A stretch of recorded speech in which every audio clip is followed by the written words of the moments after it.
For years, the children of 2nd Street, Silvis, Illinois, had been discriminated against, booed, humiliated, but that's how those heroes learned to fly.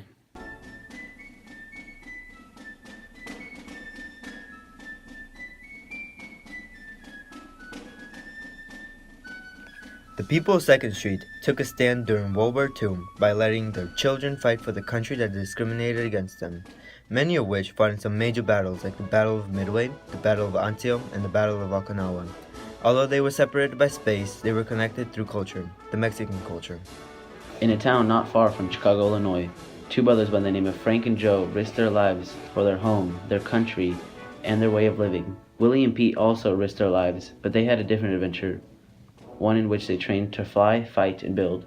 It all started in a block-and-a-half long dirt trail littered with holes. The people who lived in those conditions were immigrants from Mexico, simply looking for a better life. They had no running water, electricity, or plumbing. They even used old-fashioned outhouses every day of the year. When the world went at war and their homes were at stake, the 27 families from 2nd Street gave 57 of their own children to the fight for the United States.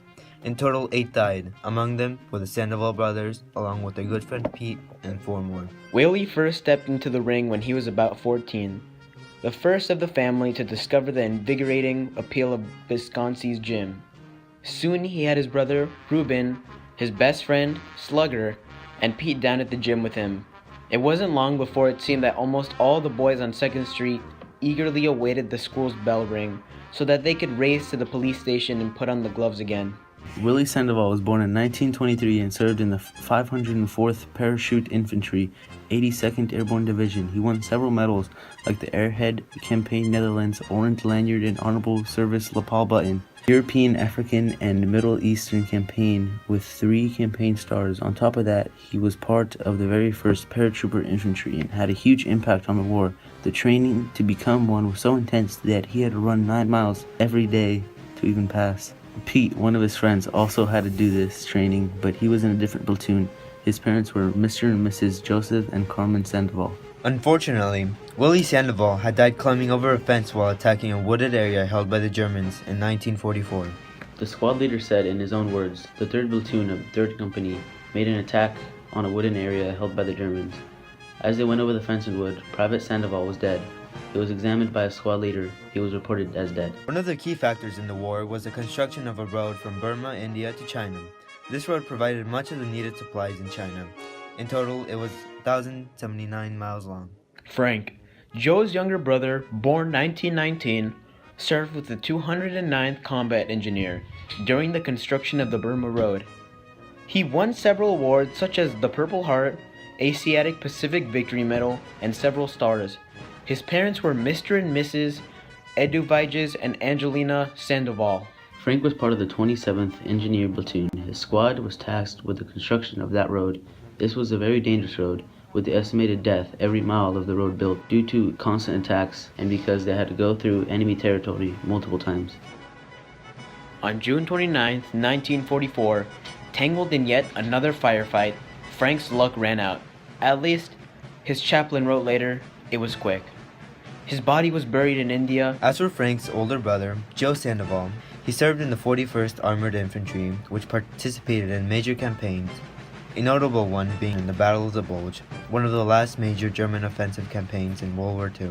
Glado Solis, one of the 8 heroes in Frank's brother Joe, joined the Battle of Norway, captured St. Louis, and fought through the fields of France and Belgium to get to the road of Berlin. Glado died fighting in the bitter cold of the Battle of the Bulge. Hitler's desperate last-ditch effort to halt the relentless Allied advance, the biggest engagement of the war. Joe made it just a few miles from Hitler's bunker. Even though he made it within a few miles from Hitler's bunker, Joe did not make it. He was shot dead and was reported dead on the spot. Imagine how their parents felt when 2 of their sons had been killed in battle. The last boy that was sent to the war was Peter.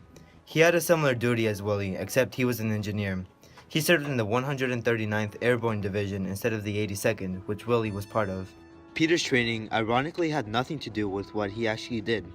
Instead of jumping off planes, the engineers got gliders where they were transported to landing zones. They called it Operation Varsity.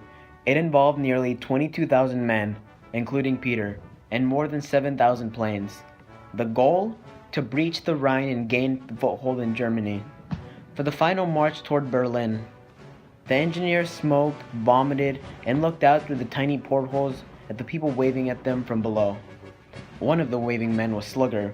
Shrapnel ripped through the fabric and plywood of the gliders. Not all were so lucky. The glider with Peter and his team came so close to a flak field that an officer growled. Flak tore through the gliders, sometimes harmlessly and sometimes not. Many men were hit.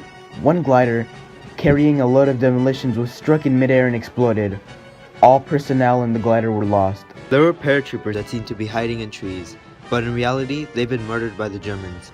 Someone named Kappa said they were shot 20 times. Peter and his team played an important role during that assault. They took out anti-aircraft guns and seized a house, taking 30 prisoners. The battle was a success, but that day more than 1,400 soldiers were dead and wounded. One of the dead included Peter. Peter never made it outside the landing zone. The smiling ladies' man would smile no more. It took the military 2 years for them to piece together each of the men's deaths. Frank and Joe were buried together. A line from the book explained how the two men were buried. Frank came first.